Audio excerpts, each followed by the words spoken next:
জনরব media, জনতার কথা বলে। নমস্কার, জনরব মিডিয়া থেকে শুক্লা গাঙ্গুলি। ট্রান্সজেন্ডার শ্রী দাসকে মৃত্যুর মুখ থেকে বাঁচালেন জনরব পত্রিকার সম্পাদক শুক্লা গাঙ্গুলি। কি হয়েছিল ঘটনা, কিভাবে তাকে ফাঁসানো হয়েছিল দেখুন। আছে যে ব্রহ্মকুমারী যে কর্ণধর, তার নাম্বার আমি বলছি, নাম্বারটা আপনারা দেখুন 9414156615। উনি ওনাকে ঘাট ধাক্কা ধরে বার করে দিয়েছে ব্রহ্মকুমারী থেকে। ওনার সঙ্গে যদি আপনাদের কথা বলতে হয়, এই নাম্বার আবার রিপিট করছি 9414156615। ওনার সঙ্গে আপনারা কথা বলে আপনারা সত্যটা জানতে পারবেন। ঠিক এখান থেকেই আসছি। এই সম্মেলনে আপনার উপর একটা নেগেটিভ আবহাওয়া তৈরি করে হয়েছিল। আপনি যদি এই সম্পর্কে খুব অল্প কথায় বলেন, কি হয়েছিল ঘটনাটা? নমস্কার, আমাকে যারা চেনেন বা যারা জানেন কলকাতার, তারা আমার ভালো বন্ধু এবং জানেন আমি ট্রান্সজেন্ডার। আমি নিজেকে পরিবর্তন করেছি। আমি এই ব্রহ্মকুমারীর সাথে 9 বছর ধরে যুক্ত আছি। ব্রহ্মকুমারীর আমি শিষ্য নই। ব্রহ্মকুমারীতে মিডিয়া কনফারেন্স অনুষ্ঠান হলে আমি এখানে প্রতি বছর 2 বার।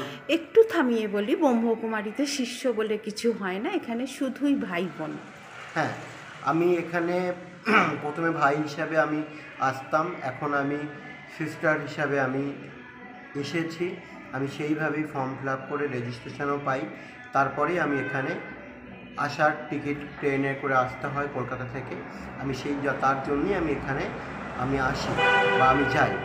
আর এখানে এসে আমার উপরে যেটা হয়েছে, আপনি যেটা বললেন, আমার উপরে যেটা হয়েছে, সত্যি কথা বলতে এখানে যিনি আছেন মিডিয়া কনফারেন্সের যাকে আমরা মেন বলে মানুষ হিসেবে চিনি, বিকে শান্তনু। তো বিকে শান্তনু ভাইয়ার সাথে আমার অনেক দিনের সম্পর্ক। আমার নিজের সাথে অনেক দিন বলতে দীর্ঘ 9 বছর ধরে ওনার সাথে দীর্ঘ 9 বছর আমি এই সম্মেলনে আসি। কি ঘটেছিল? ঘটনাটা ঘটেছে, আমি রেজিস্ট্রেশন পাওয়ার পর আমি টিকিট কেটে যেমন আসা হওয়ার পর আমি সিস্টারদের রুম আর ব্রাদারদের রুম, দুটো রুম এখানে নিয়ম শৃঙ্খলার সাথে আলাদাভাবে দেওয়া হয়। আমি যতদূর জানি, জনরব পত্রিকার সঙ্গে ব্রহ্মকুমারীর একটা আত্মিক সম্পর্ক আছে। সেখান থেকে জানি যে আপনাকে অনুমতি দেওয়া হয়েছিল সিস্টার হিসেবে থাকার জন্য। তারপর কি ঘটলো? আমাকে সিস্টার হিসেবে থাকার জন্য অনুমতি দেওয়া হয়েছিল। আমি 22 তারিখে আমি চলে আসি, আমাকে রুম দেওয়া হয় জ্ঞানসরোবর রেজিস্ট্রেশন অফিস থেকে। 22, 23 এবং 24, 25 তারিখে আমি একটা ফর্ম ফিল আপ করা হয় সেখানে সার্টিফিকেটের জন্য।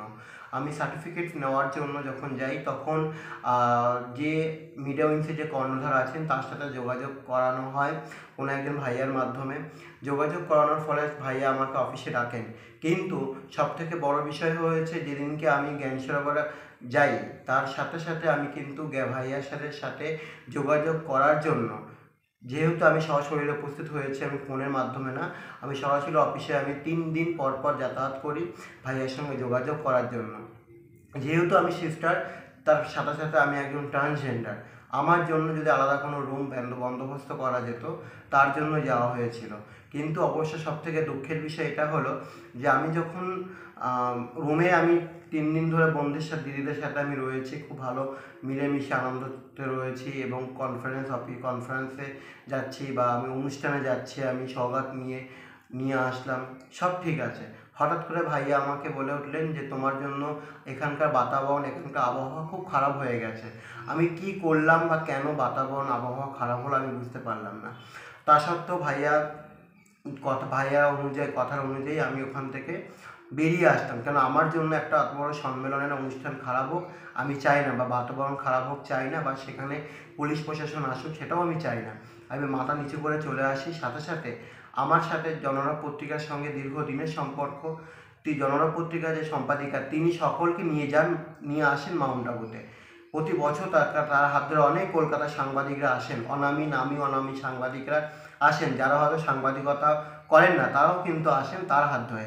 আমিও তার হাত ধরেই দীর্ঘ 14 বছর তার হাত ধরে আমি সমস্ত মঠ ও মিশনে আমি যাই কিন্তু কোনোদিন কোনো মঠ মিশনের মহারাজরা বা কোনো মঠ মিশনের সাধু সন্তরা আমাকে নিয়ে কোনো রকম কথা বলেননি, বা তারা জানেন আমার সাথে শুক্লা গাঙ্গুলি, আমি নাম ধরেই বলছি, তার কি সম্পর্ক আছে, ভাই ও বোনের সম্পর্ক। এখন আমরা দুজনের যে সম্পর্কটা সেটা হয়েছে দিদি ও বোনের সম্পর্ক। তো সেই জায়গায় দাঁড়িয়ে আমাকে এইভাবে ওখান থেকে বলা হয়েছে যে আপনার জন্য এরকম প্রবলেম হচ্ছে। তো আমি সঙ্গে সঙ্গে ওখান থেকে চলে আসি। আপনার কেন মনে হলো যে এখানে আপনাকে একটা অসুবিধায় ফেলা, যেখানে ব্রহ্মকুমারী মানে সব সুবিধে, সেখানে আপনার এত অসুবিধেটা কী কারণে ঘটলো? দেখুন, এটা আমি সঠিক করে বলতে পারছি না কেন হলো। আমি ভাইয়ার সাথে আমার অনেক দিনের সম্পর্ক রয়েছে। আমাদের যে অফিসিয়াল পেজ আছে সেখানে গেলেও দেখতে পারবেন যে ভাইয়ার সাথে আমার কতটা সম্পর্ক। আমার হাউসের থেকে তাকে স্মারক প্রদান করা, বা এখানকার যে চেয়ারপারসন আছেন বিকে করুণা, তো তাকেও আমরা সম্মান প্রদান করা, এরকম ধরনের আমি করে আসি। কিন্তু তাদের সঙ্গে নিশ্চয়ই ভালো সম্পর্ক থাকা আছে বলেই হয়তো আমি তাদেরকে এই সম্মানটা দিতে পারি আমার হাউসের সম্পর্ক থেকে। একটু থামিয়ে দিই, যতটা জনরব মিডিয়া জানে, জনরব পরিবার জানে, আপনি জনরব পরিবারেরই একজন অংশ। অবশ্যই।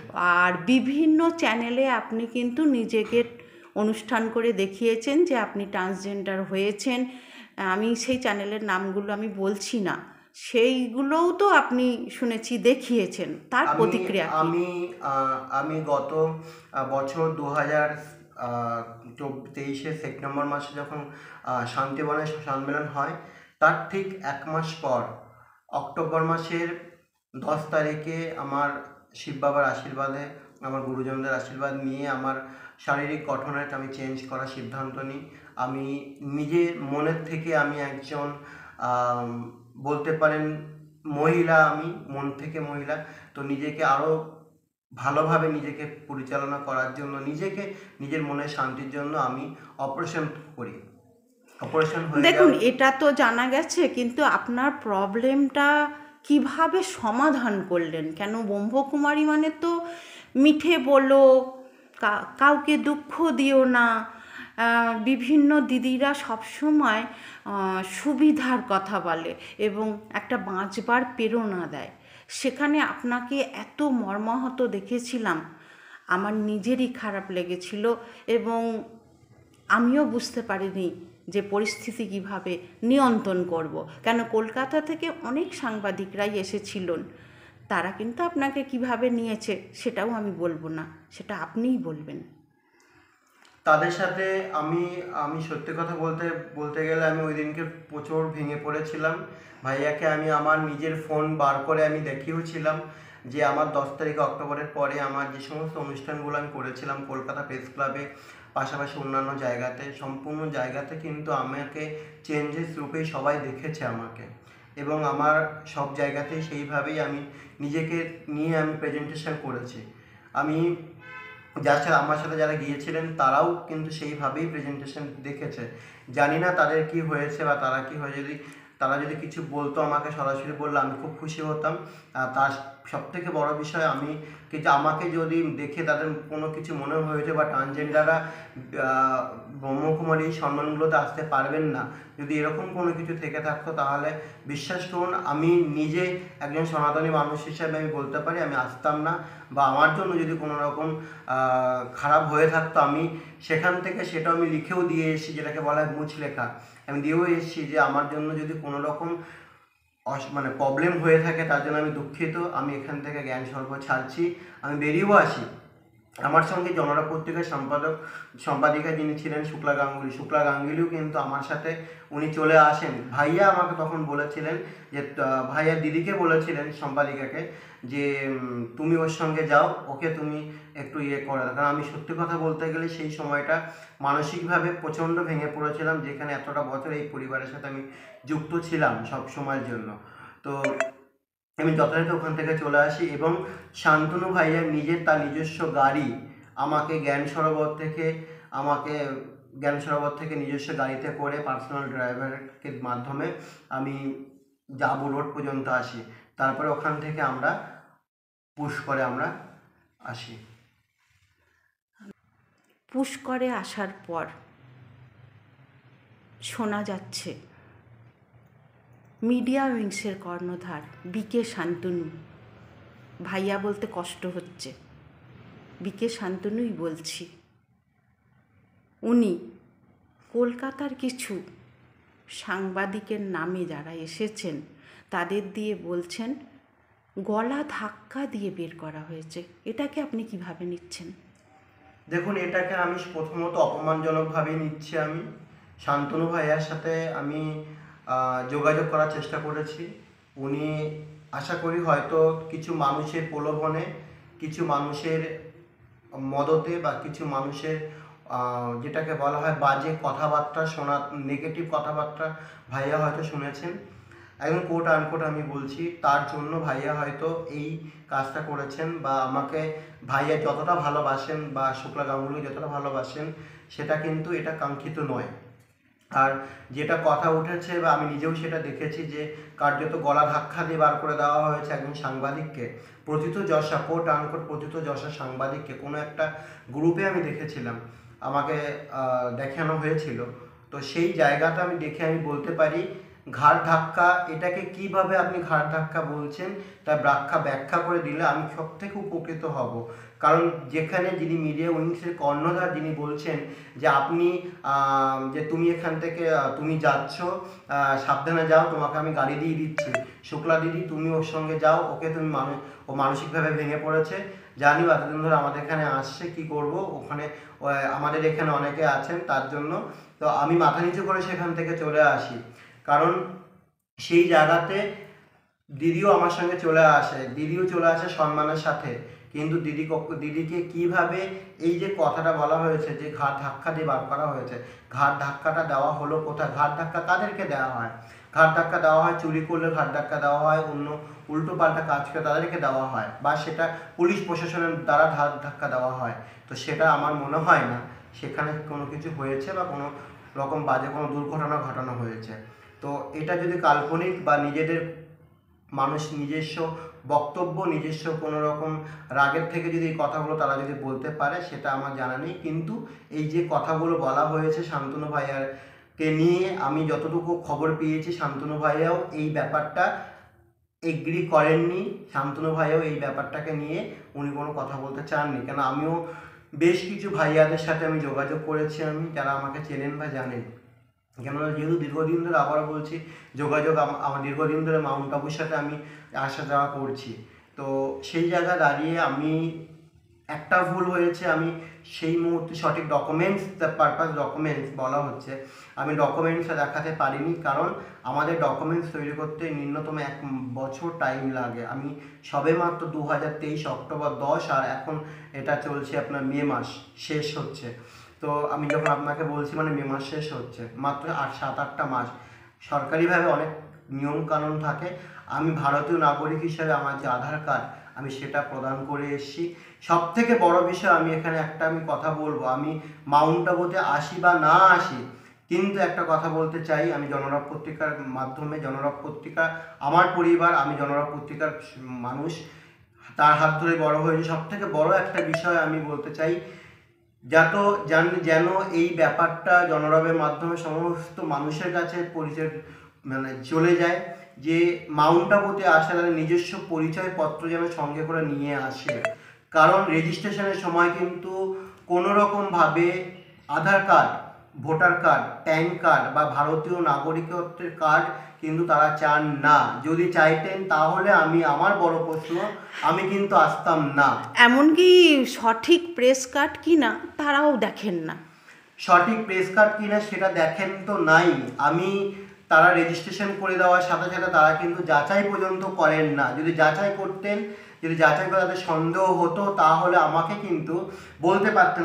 আমার প্রেস কার্ড যেটা আছে, আমি সেই প্রেস কার্ডে কিন্তু আমার লেখা আছে শ্রী দাস, সেখানে কোনো জায়গায় মেল লেখা নেই। আমি যখন পাঠিয়েছিলাম আমি কিন্তু ফিমেল লিখে পাঠিয়েছিলাম বা ট্রান্সজেন্ডার পাঠানো হয়েছিল। কিন্তু সেটা কীভাবে হঠাৎ রাতারাতি ম্যাজিকের দ্বারা পরিবর্তন হয়েছে আমি সেটা জানি না।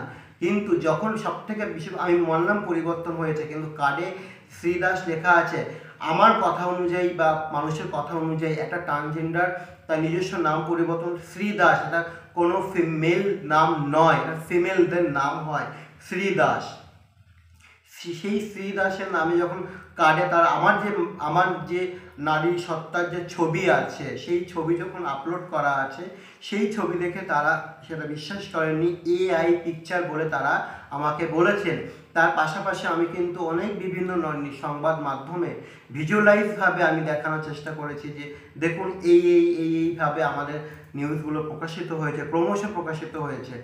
সেখান থেকেও কিন্তু তারা দেখতে চাননি, তারা কোনো রকমভাবে দেখতে চাননি। তারা কোনো মানুষ সংঘগঠিতভাবে তাদেরকে উল্টোপাল্টা কথা বলেছেন। তার জন্য আমার মনে হয়েছে তারা এই পথে হেঁটেছেন।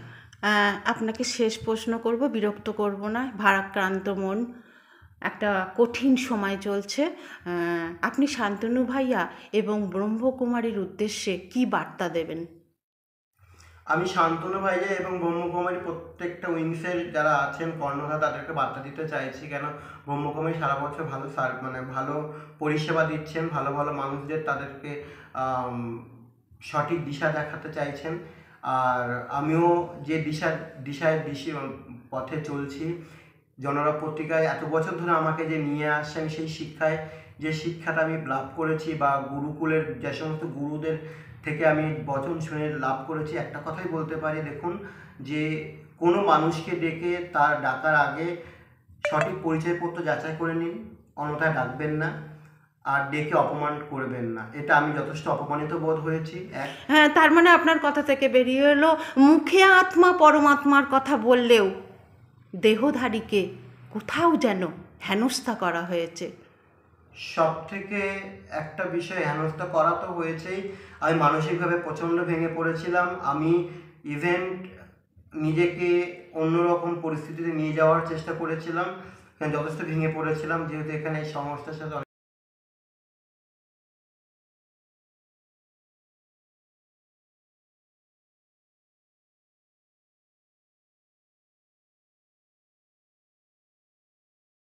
ছবিতে দেখতে পাচ্ছেন উনি কর্ণধারকে পুরস্কৃত করছেন বিকে শান্তনুর সঙ্গে আলাপ আলোচনায় মগ্ন। আত্মা পরমাত্মা মুখে বললেও কোথায় যেন বিষাদের সুর। আপনারা দেখছেন জনরব মিডিয়া।